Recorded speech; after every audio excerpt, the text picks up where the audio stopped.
You're so silly. What are you doing? What are you looking at? You're so busy. Oh, hey. I almost didn't see you there. So busy playing with Clementine. Meet Clementine, guys. She is a leopard gecko. Extremely cool little gecko here. She's actually one of my calmer reptiles. And that's kind of the reason why I decided that you would meet her first. She's got beautiful bright colors. She has this fat tail. And she's extremely active, as you can see. And it's daytime. One misconception with these kind of animals is that they're nocturnal, but they're actually cathemeral, which means they come out at night and day. Kind of has to do with how they're feeling. So I saw her crawling around a bit. I said, "You want to come out?" She kind of actually will hang around the front when she wants to come out. Isn't that cool? Which leads me to another point. People say that leopard geckos and other reptiles aren't personable and they just want to attack and they're afraid of humans, but as you can see, that is not the case with Clementine. She is not a special well, I'd say she is an exception, but a lot of my animals are like this. They'll seek me out and want to hang out with me. They're personable, like you could compare it to a puppy dog even. As you can see, she's perched up on me. And while she does absorb heat, because she's an ectotherm, which means she regulates her temperature based off of her environment, she needs a heat source actually to digest her food. Mainly through belly heat, as her body's on me, absorbing my heat. But she also likes just to crawl on me. She doesn't just stay still all the time. That's just what she's doing right now. She was actually climbing, then she stopped and said, "This is nice. I'm just going to absorb his heat for a minute." But yeah, so I'm going to go ahead and tell you a few things that are cool about her, why I chose this kind of reptile, and things you can expect. So without further ado, let's get into it. So I have several leopard geckos. She's just the first one because she seeks me out actively. She likes to climb on me. She likes just to chill. She'll absorb some of my body heat, but she'll also just relax, and it's really a nice experience to be sought out by something so prehistoric looking, you know. And they're so tiny, it's like you have a little dinosaur as your companion. Which leads me to the next point. They live as long as 25 plus years, so if you're thinking about getting one of these, make sure you're ready for the commitment because they're going to be around a long time. Furthermore, husbandry. As far as husbandry is like the care of an animal. You have to make sure that you're ready to feed them insects because they are insectivores. That's all they eat. Superworms, crickets, and any kind of invertebrates, really, they'll eat them. But make sure that they are captive bred invertebrates, insects and stuff, because you don't want them to transmit any kind of pathogens to your animal. You don't want to give them too many superworms or mealworms because they're kind of hard to digest. And she's trying to crawl up my arm. Come back here, Clementine. Anyway, that leads us to the next point. They're curious. They're very adventurous and they like to smell. And another thing that they can do is they actually have fat reserves in their tail. That's actually pretty cool. They can go for an extremely long time without food.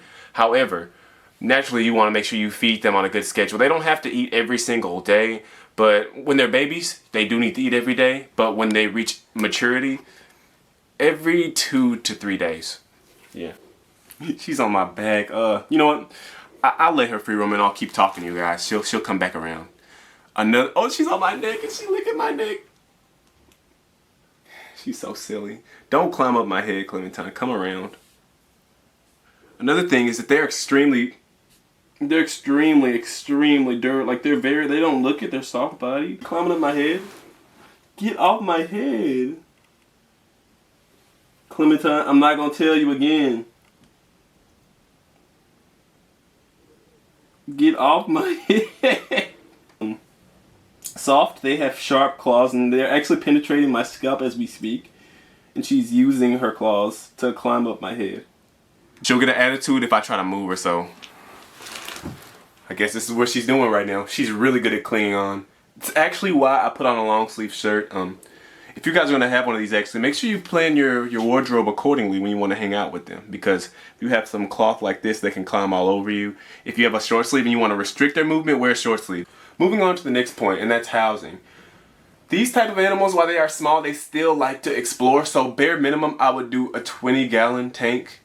Get one that has decent ventilation because these guys are from arid areas. And while they are in arid areas like the desert, the Sahara, they still like to have some moisture. So it's good to provide a gradient, which is a varying environment. It'll be hot in one part and dry, and then another part it'll be moist. Because these guys actually shed their skin. That's how reptiles grow. They go through cycles where they shed their skin and they are expanding. And to help them with this, they need humidity to get that skin off them.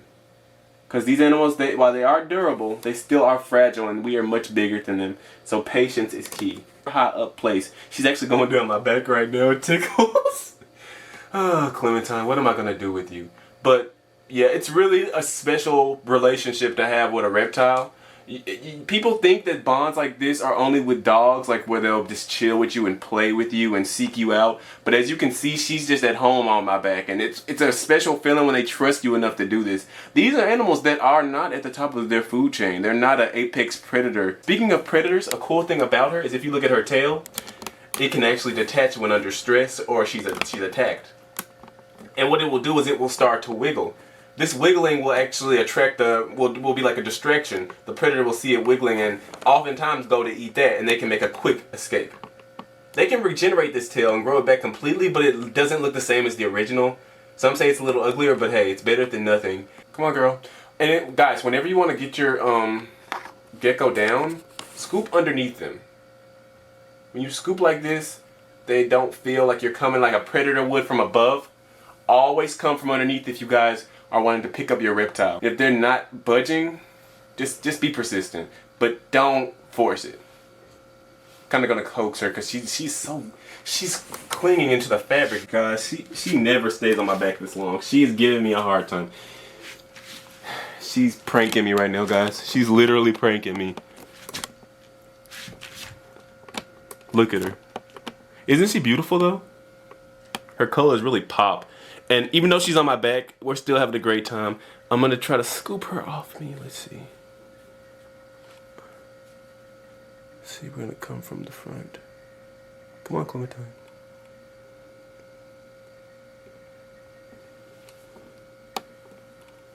Come on, girl. Come on, girl. See it now.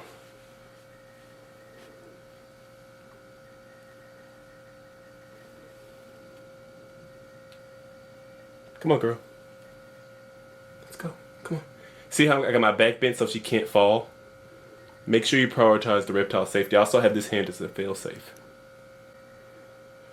Just always remember, guys, to stay calm when handling reptiles. They can sense your panic. A strong, confident, calm owner has less mistakes. As you can see, I'm taking the lead. I'm showing her the way. She's following. This little toe's a little stuck. Just like that. Just like that. We got her right where we want her. Remember the main thing. Don't panic. Always redirect. Never force. You can suggest. And be persistent, but never overly pushy, because she can easily drop this tail if she feels threatened or panicked or afraid. So stay calm, reassure the reptile that they're safe, and show them that they can trust you. You're so cute. Cute. Oh, she licked me. Because I actually was hanging out with the oldest of my leopard geckos, and he bit my finger and he literally tore a chunk out of the tip of my finger.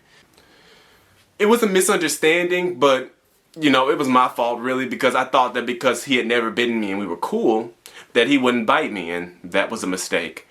It was just because he reached breeding season. He thought my hand was a female gecko, and what they do is they bite onto the females. So he didn't mean any harm. I didn't take it personally. We're still good friends. I certainly can say that Clementine is definitely a 1 in a billion gecko. She lets me rub her chin. She would let me rub her head, but I don't do too much of that kind of stuff because she associates that with predators. You know, like I said, they are not at the top of their food chain.